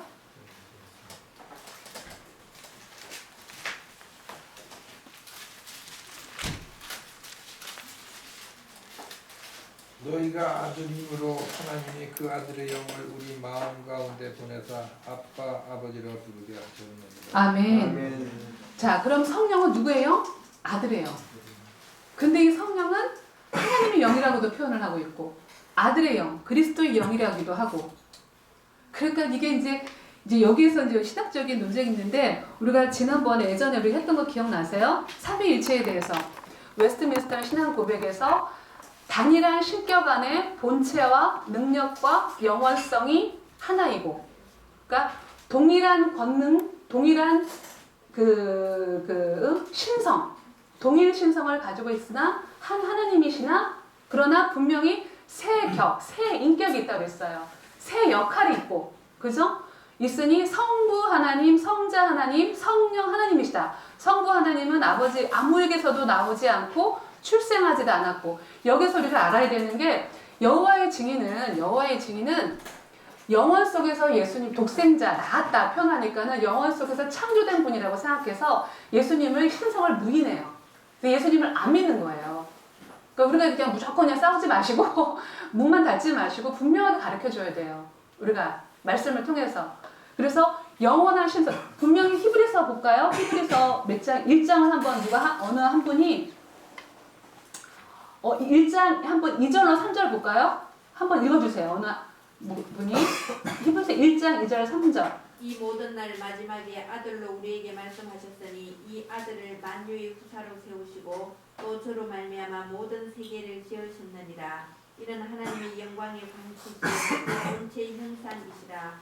그의 능력의 말씀으로 만물을 붙드시며 죄를 정결케 하는 일을 하시고 높은 곳에 계신 위엄의 우편에 앉으셨느니라. 아멘. 아멘. 예수님이잖아요. 예수 그리스도. 바로 그러니까는 보통 이 이단들이 특히 이제 여호와의 증인 같은 경우에서는 예수 그리스도의 신성을 부인할 때 분명하게 영원 속에 계신 분이시냐 그러나 발출하지는 않으셨다. 그리고 성자 하나님은 성부에게서 영원히 발출하셨고 성령 하나님은 성부 하나님과 성자 하나님으로부터 영원히 발출된 분이다. 그러니까 영원하게 동일한 신성과 동일한 권능을 가지고 있는 한 하나님이지만 그러나 분명히 세 분이세요. 세 인격이 있으세요. 우리가 이것은 3차원의 세계에서는 이해할 수 없지만 근데 이것이 마치 그 동그란 원을 이루는 윤무 있잖아요. 동그란 윤자, 춤을 추는 그런 꼴로 너무 기쁨과 사랑으로 있는 상태래요. 너무 기쁨과 사랑이 있는 상태로 주님의 이 세 분이 계시고 있다는 모습이에요. 근데 그 주님께서 이 성령, 이 성삼위일체 되신 하나님이 이제는 누구를 끌어들이는 거예요? 너희와 함께 있다고 했잖아요. 믿는 자, 교회를 그 안에 끌어들인다라는 거야. 할렐루야. 그러니까 처소를 예배한다라는 건 어느 무슨 천국의 어떤 집도 있지만은 사실은 너희가 하나님의 성전인 것과 하나님이 너희 안에 거하시는 것을 알지 못하겠느냐? 성령이 우리 안에 오시면 하나님이 오시는 거예요. 계시는 거예요. 성령이 우리 안에 계시는 건 예수 그리스도의 영이 우리 안에 있는 거예요. 성령이 오시는 건 성령님 잘 하나님이 계시는 거. 할렐루야. 아멘. 이게 얼마나 놀라운 건지 아세요? 한마디로 여기가 지성소 삼겠다라는 거예요. 우리 그런 존재입니다. 아멘. 기쁘지 않습니까? 아멘. 너희가 더 큰 일을 하겠다라고 할 때 계명을 지켜라, 사랑해라. 우리가 계명 지킬 수 있어요, 없어요? 못해요. 사랑할 수 있어요, 못해요? 못하잖아요. 우리가 제일 어려운 것 중에 하나가 미운 사람 용서하는 거. 이거 안 돼가지고 우리가 얼마나 보통 그것 때문에 우리가 막 죄책감에 또 눌려가지고 이런 거 많잖아요. 우리는 못하는데 우리 안에 계신 그 주님이 완성을 해놓으신 것을 믿고 하는 거예요. 이분에게 우리 안에 계신 주님으로 오신 분에게 집중하면 할 수 있다라는 거. 할렐루야. 우리 이런 자예요.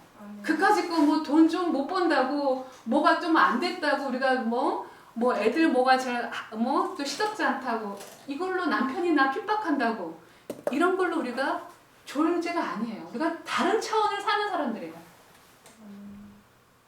우리 안에 그 하나님이. 그래서 여기가 성소를 삼겠다라는 겁니다. 우리 안에. 그러니까는 계시록 21장에 가면은 성전이 없다고 그랬잖아요. 예수 그리스도. 그 몸만 이게 없다고 그랬잖아요. 그러니까 우리가 그런 거에 그러니까 지금 뭐 이스라엘에서 제3성전을 짓는다.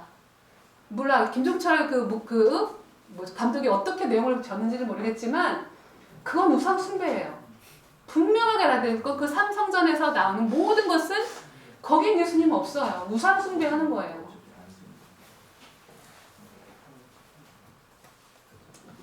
자, 그 다음에 빌립과의 대화가 이렇게 해서 잠깐 이제 말씀을 하고 있고요. 그 다음에 이제 다시 이제 큰 3번 포도나무 강론으로 한번 들어가 볼까요? 그러니 예수님께서 하시는 말씀이 목요일 밤에 이 연합에 대한 포도나무 얘기 강론을 하는 거예요. 여기서 정말 많이 나오는 단어가 15장. 요한복음 15장 하니까는 내 아내. 이 아내라는 걸 한번 쉬어봤어요. 세어봤더니 한 15번은 넘게 나오더라고요. 그 안에 거하라, 안에 거하라, 안에 거하라. 너희가 내 안에 거하지 않으면 마치 가지가 잘려서 모닥불에 태워지는 것처럼 내 안에 거하라. 그러니까 여러분 이 포도나무의 강에는 그동안 해왔던 감람산이나 다락방에서 했던 말씀에 정말 더 깊은 내용인 거예요. 저는 이 말씀을 묵상하면서 무엇을 생각하게 되었냐면은 마치 천국은 밭에 감추인 보화라는 표현을 말씀을 하고 있잖아요. 그 말씀이 참 묵상이 되더라고요. 근데 밭에 감추인 보화다 해서 막 어디 이렇게 생각하는데 사실은 그 보화가 내 안에 있어요. 밭에 감추인 보화가 내 안에 있는데 여러분 그것을 믿어야 돼요. 그냥 있나? 계시나? 뭐 계시나가 아니라 근데 이것을 믿으려면은 성경을 열어봐야죠. 그 성경이 예수 그리스도에 대해서 증언했다고 말씀하고 있잖아요. 성경을 피면은 그래서 우리가 기도를 할 때 성령님은 오직 예수 그리스도를 증거하는 것 외에는 하지 않았다고 했잖아요. 무슨 이사와 기적이 아니라 성령님께 기도하세요. 깨닫게 달라고. 성경 본문이 알아게 해달라고. 이게 어떤 의미인지 알게 달라고. 전후 좌우로. 우리가 이 시간에 와서 이런 공부도 하지만은 이런 의미를 알게 달라고 하는 기도를 그래서 우리가 왜 해야 되는 거예요? 그래서 우리가 여기 있다 저기 있다 쫓아다닐 필요 없어요. 여러분이 골방에 앉아서 성경을 열어놓고 깊이 있게 묵상하고 기도하고 말씀대로 주어진 대로 또 오늘을 사세요. 사랑하고 봉사하고 선교도 하고 그것이 되지 않는 상태에서 나가서 하는 것은 결국 그 베드로 신앙밖에 되지 않는다는 거예요. 그래서 여기에서 예수님께서 그리고 또 한 가지 이제 그 안에 거하라는 말씀하시고 있고 또 큰 것 중에 하나가 뭐라고 말씀하고 있죠? 너희가 그동안에는 내 이름으로 아무것도 기도하지 않았는데 이제는 너희가 내 이름으로 구하라. 자기 이름에 대해서 구하서 요한복음 14장에도 말했지만 요한복음 16장 23절에도 나와 있죠. 너가 무엇이든지 아버지께 구하면 아버지께로 내 이름으로 주실 것이다. 지금까지는 너희가 내 이름으로 아무것도 구하지 않았다. 그러나 이제는 구하라. 근데 무엇이든지 하니까는 여기는 돈, 떡, 막 이제 사람들이 치유 막 여러 가지 많이 있잖아요. 그거 이전에 여러분이 한 가지 하는 거 예수의 이름에 제한이 되어 있다는 걸 알아야 돼요. 그러면 하나님께서 예수의 이름으로 할 때 예수님이 어떤 기도를 했을까? 그쵸? 예수님이 구하는 거, 예수님이 행하신 거, 예수님이 고백하는 거, 그걸로 제한이 될 거 아니에요. 근데 성경을 모르면 기도도 못 하는 거예요.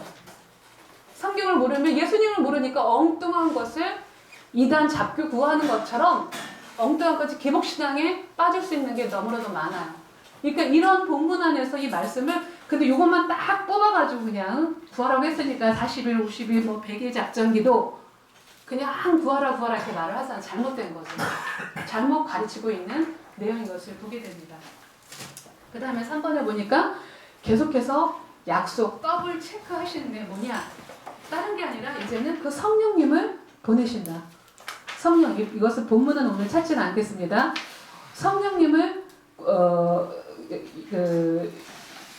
성령은 그래서 요한복음 14장, 그다음에 15장, 16장 계속해서 오실 그 성령에 대해서 계속해서 그 말씀을 하시는데 그 요한복음 16장에 보니까는 그 성령이 이제는 이 성령께서 하시는 일이 어떤 것인지 8절에 보니까는 보혜사가 오시면 죄에 대하여, 의에 대하여, 심판에 대하여 책망할 것이다. 죄에 대하여라 하면 사람들이 나를 믿지 않는 것이 죄라고 그랬죠. 그 다음에 의에 대하여 하면 내가 아버지께로 갔다라는 것은 이미 심판은 시작된 거잖아요. 이미 예수님께서 죽으시고 부활한 그 자체 하나님 보좌의 우편에 있다라는 것이 옳은 거예요. 그것만이 의라는 거죠. 그거에 대해서 증거하시고 그분이 하나님이라는 거 그것을 증거하시고 심판에 대하면 이 땅에 심판자로 오신다라는 거에 대해서 그래서 아까도 우리가 서두에 말했던 것처럼 십자가는 구원이요 누군가에는 심판은 이미 시작된 거라는 거 그것을 성령이 하시는 거라고 말씀하시면서 계속 성령 이러면서 16절에 보면은 조금 있으면 계속해서 이 말씀을 하시는 것을 보게 됩니다. 자, 그 다음에 큰 4번 강론을 마무리하는 대제사장적인 기도를 17장에 이 기도를 들을 때 보면 전 눈물이 나더라고요. 이제는 마무리를 축도하시는 거예요. 그랬더니 분명히 이것을 하니까는 16장 29절 제자들이 이 비유를 말씀하지 않고 정확하게 말씀하시니까 이제는 내가 주님이 하나님께로부터 오신 분인 것을 믿습니다. 이제 마지막으로 선포하니까는 마지막으로 축도로 마무리로 이 11사도에게 가룟유다는 나가 있고 11제자들에게 축도하시는 내용들이 나와 있죠. 이게 3절에 보니까 영생은 오직 하나님 한 분이신 하나님 아버지와 보내신 아버지께서 보내신 예수 그리스도를 아는 것입니다.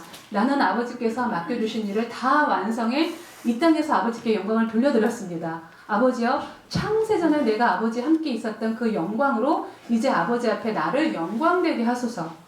당신을 위해서 기도하셨고 두 번째 보니까는 이제는 제자들을 위해서 기도하세요. 6절부터 10절까지가 감람산 강론, 다락방 강론, 포도나무에 강론했던 그 내용으로 또 중보기도 해주시고 그 다음에 11절에 보니까는 이제 이 제자들 이제 주님이 떠나가니까는 보호해달라는 보호기도를 하시죠. 나는 더 이상 이 세상에 있지 않겠지만 그들은 아직 세상에 있고 나는 아버지께로 갑니다. 거룩하신 아버지여 아버지께서 내게 주신 아버지 이름으로 그들을 지켜주셔서 우리가 하나같이 하나인 것 같이 그들도 하나 되게 하여 주시옵소서.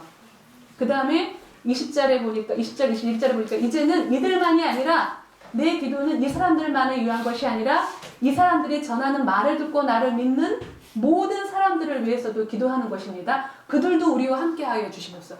그러니까 이미 주님께서 이 축복 기도할 때는 나도 있는 거야. 할렐루야.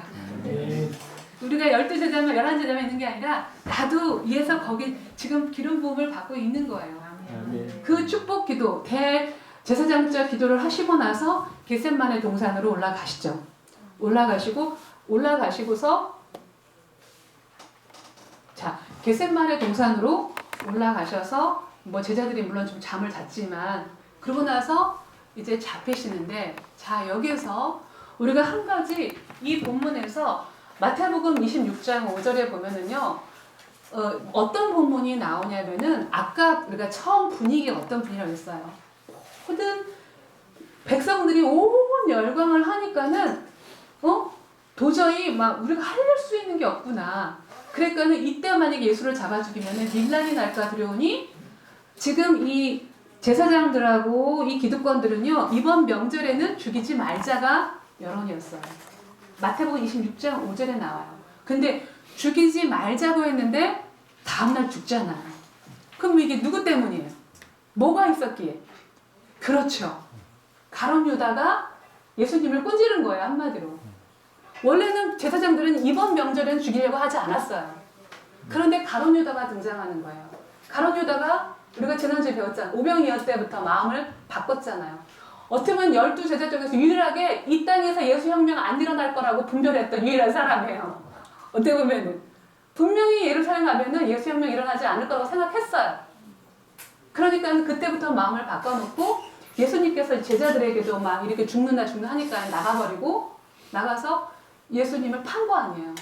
그러니까는 원래는 죽일 마음도 없는데 그 밤에 그거 완전히 초반일 거야. 완전히 한 12시도 넘었을 거야.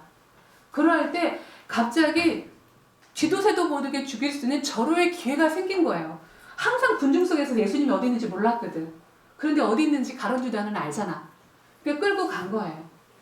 그래가지고 그날 밤에 했는데 여기에는 여러분이 알아야 될 것은 많은 사람들 앞에서 심판받은 게 아니에요. 사내들인 공유의 전체 앞에서 온 게 아니라 몇 명만 있었을 거예요. 왜? 사람이 완전 한밤중이니까. 상황을 생각해 보세요. 그 당시에 대제사장이었던 가야바, 그 장인 안나스, 그 다음에 사내들인 공유의 몇 명. 그러니까는 얼씨구나 하고서 예수를 잡은 거야. 그러니까는 아마 이 사람들의 분위기가 아마 예수님을 막 함부로 죽일 수는 없잖아요. 그러니까는 증인들을 세우려고 하니까 아마 되게 바빴을 거야. 그랬더니 증인이 막 그냥 불러놓고 증거를 대야 되는 거니까. 그러면은 지금 예수님이 무슨 법에 의해서 죽게 생겼어요? 유대법이에요? 로마법이에요? 지금 유대법으로 죽게 생겼잖아요. 근데 성경은 유대법이라 나왔어요. 로마법이에요. 로마법이잖아요. 그러면 이 배경이 뭐냐? 여기에서 밤새도록 신문하고 질문하고 막 하는데 그래도 한마디로 이렇게 통과를 했을 너는 누구냐? 무슨 권세로 네가 이런 능력을 행하느냐? 그랬을 때 예수님께 했던 유명한 말씀이 마태복음 26장 6절. 인자가 권능으로 보좌 우편에 앉은 것을 너희가 볼 것이고 구름 타고 오는 것을 볼 것이다. 나는 하나님이다.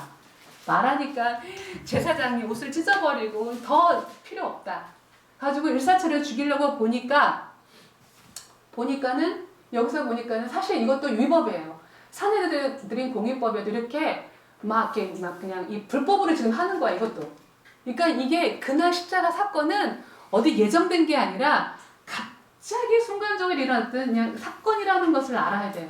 불법이에요. 사내들인 공익법도 증인을 세워야 되고 뭔가 제청 이런 게 있어야 돼요. 근데 그런 절차 완전히 무시하고 그냥 막 밀어붙이고 있는 거잖아요. 이 자체가 유대법에도 불이에요. 불법인 거예요. 그런데도 지금 그때가 하나님의 때이기 때문에 이 사람들의 마음에 그렇게 변동이 있는 거예요. 그런데 유대법으로 죽이려고 보니까는 밀란. 아까 사람들의 봉기가 두려운 거예요. 자, 그러면은 그날에 누군가가 아마 그 중에 한 명이 머리를 썼을 거야. 우리 로마법으로 죽이자. 아마 이 사람 나중에 승진했을 거야. 기가 막힌 아이디어를 하는 거예요. 로마법으로 죽이게 되면은 지금 유대법은 신성모독죄가 가장 큰 죄예요. 돌로 맞을 죄예요. 그러면 로마법은 누구를 거역하면 돼요? 황제를 거역하면 될 거 아니에요. 그런데 예수님이 유대인의 왕이라고 했잖아요. 이것은 엄연하게 황제를 거역하는 거잖아요.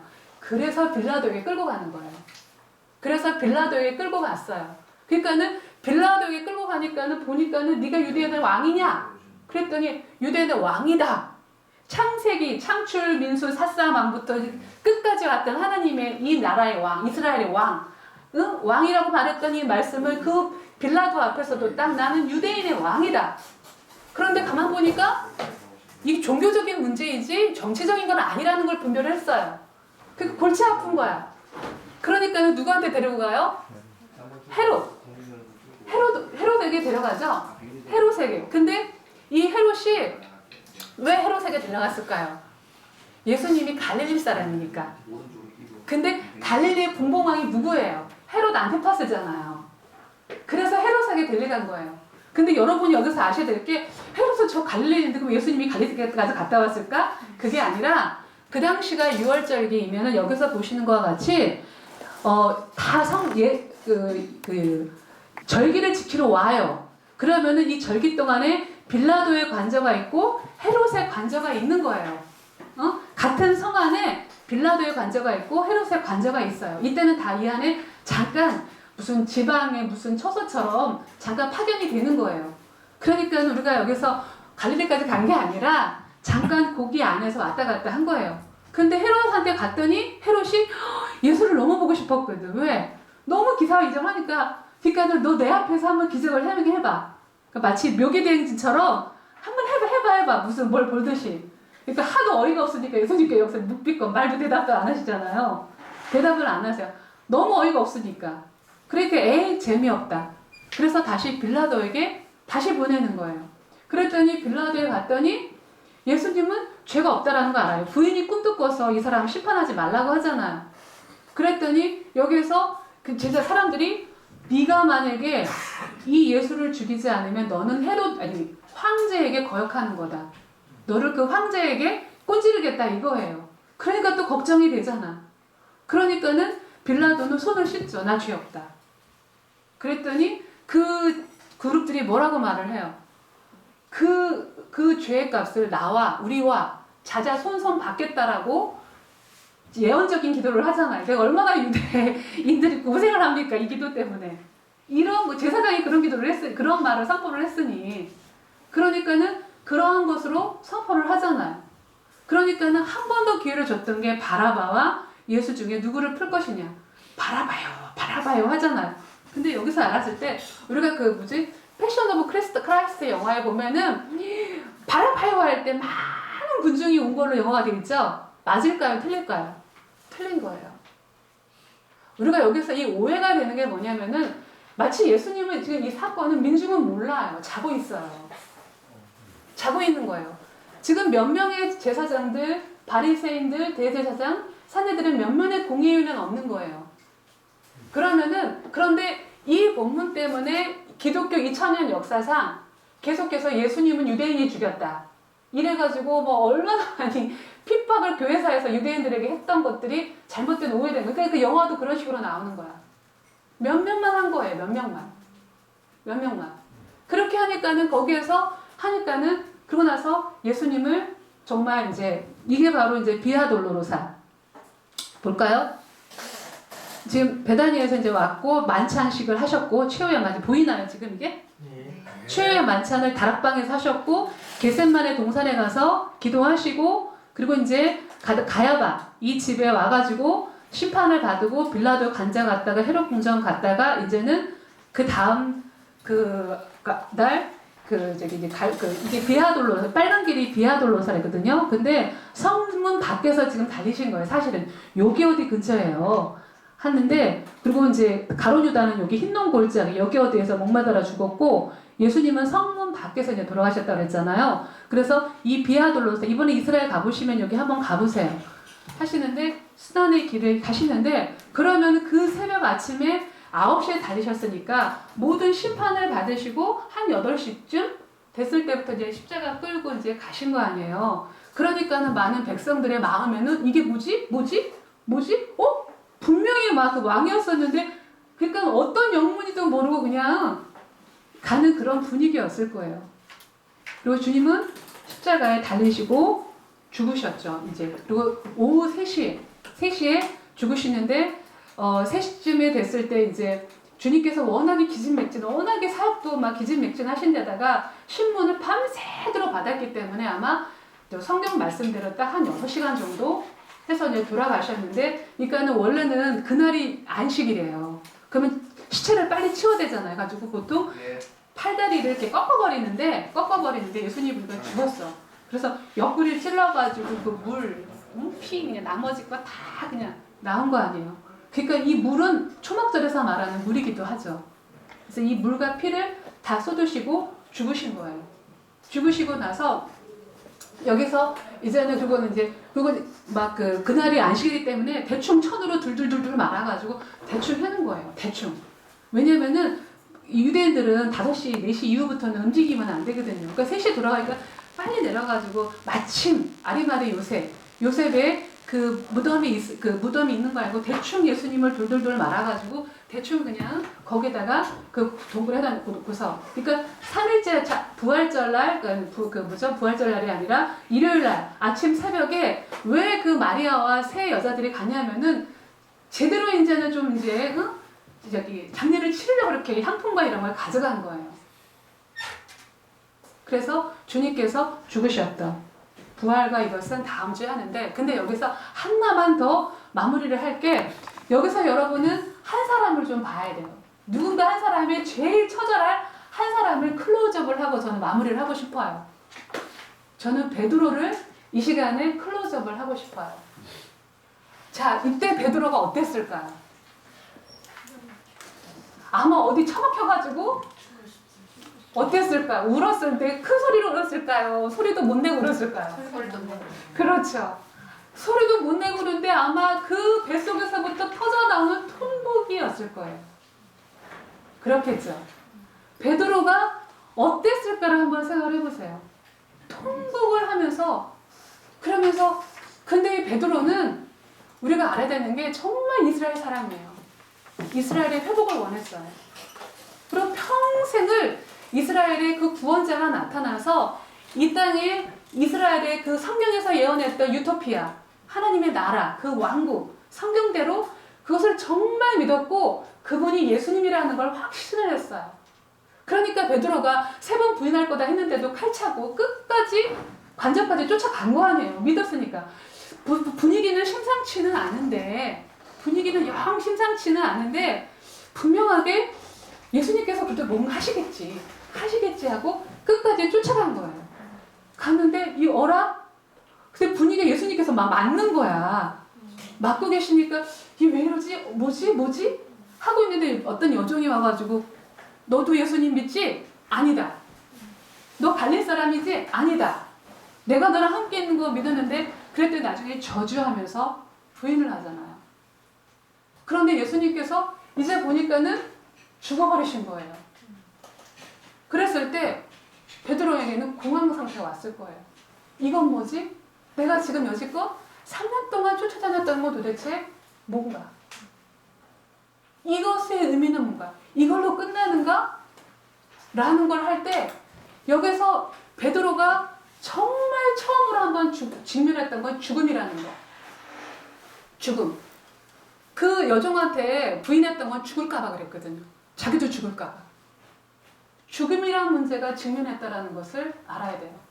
죽음이라는 이 문제 앞에 딱 와서 보니까 죽음 앞에서 인간의 이 무가치함, 무력함, 비참함, 참담함, 이 인간의 모든 적인 죽음 앞에서 아무것도 함구할 수 없는 그 문제 앞에 딱 서 있는 이거 가운데서 제가 꿈꿔왔던 이스라엘의 회복, 하나님의 나라, 어떤 것은 이제 2차적인 문제인 거야.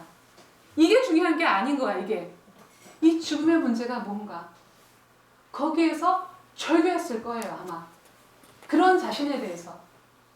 그 통곡이 비로소 산상수훈에 나오는 애통하는 자요, 심령이 가난한 하나님의 백성으로 연결이 되는 기초가 됐다는 것을 여러분도 아셔야 됩니다.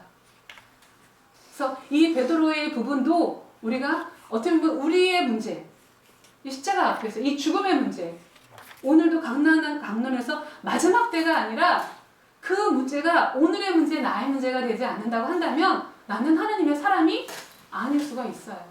믿는다고 다 믿는 거라고 하나요? 주여 하는 자마다 다 구원받지 못한다고 말하고 있는데요. 그 본문을 신중하게 우리가 묵상을 해야 된다고 봅니다. 그래서 오늘은 우리 여기까지 하고요. 다음 주부터는 7과부터 12과까지 남았어요. 7과 8과를 함께 하겠습니다. 그래서 다음 주에는 사도행전을 15장까지 읽어보세요. 다음 주에까지는 사도행전 바울의 1차 선교까지 할 거예요.